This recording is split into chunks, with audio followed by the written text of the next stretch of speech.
کے ایکلپس کے بارے میں مشہور ہے۔ اس روایت کا مضمون کچھ اس طرح بتایا جاتا ہے کہ مہدی علیہ السلام کے لیے 2 نشانیاں ہوں گی جو آسمان اور زمین کی تخلیق سے لے کر اب تک کبھی نہیں ہوئی۔ رمضان کے پہلے دن تو چاند گرہن ہوگا اور رمضان کے درمیان سورج گرہن ہوگا۔ جب کوئی عام آدمی اس روایت کو سنتا ہے تو اس کو لگتا ہے کہ یہ تو بہت پاورفل سائن ہے، اور اگر کسی سال رمضان میں گرہن ہو جائے تو لوگ ترنت کہنے لگتے ہیں کہ شاید امام مہدی کا زمانہ قریب آ گیا ہے۔ لیکن یہاں ایک بہت امپورٹنٹ بات سمجھنا ضروری ہے کہ حدیث کسی کتاب میں مل جانا اس کا صحیح ہونے کی گارنٹی نہیں ہوتی۔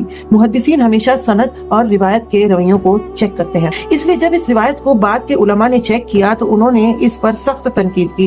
مشہور محدث ابن الجوزی نے اس روایت کو اپنی کتاب میں ان حدیثوں کے ساتھ رکھا جو ان کے نزدیک گھڑی ہوئی ہے یا بہت کمزور تھی۔ ان کا کہنا تھا کہ اس کی سند ریلائبل نہیں ہے۔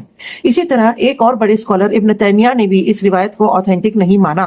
انہوں نے کہا کہ امام مہدی کے بارے میں جو صحیح حدیث ہے ان میں کہیں بھی رمضان کے ایکلپس کو ایک فکسڈ سائن نہیں بتایا گیا۔ ماڈرن زمانے کے مشہور محدث الالبانی نے بھی جب حدیث کی تحقیق کی تو انہوں نے اس روایت کو ضعیف یا موضوع کے قریب قرار دیا۔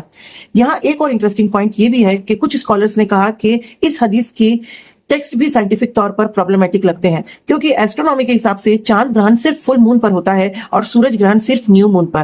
اس لیے اگر کوئی روایت کہتی ہے کہ چاند گرہن رمضان کے پہلے دن ہوگا تو وہ نیچرل پیٹرن سے میچ نہیں کرتی۔ اسی وجہ سے اکثر محدثین نے اس حدیث کو امام مہدی کی پکی نشانی نہیں مانا۔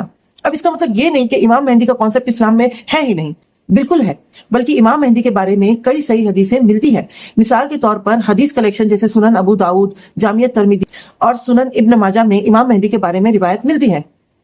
ان حدیثوں میں بتایا گیا ہے کہ مہدی علیہ السلام کا نام محمد ابن عبداللہ ہوگا۔ وہ نبی کریم صلی اللہ علیہ وسلم کی بیٹی حضرت فاطمہ رضی اللہ عنہا کی نسل سے ہوں گے، اور جب دنیا ظلم اور ناانصافی سے بھر چکی ہوگی تب اللہ ان کو اٹھائے گا اور وہ دنیا کو انصاف سے بھر دیں گے۔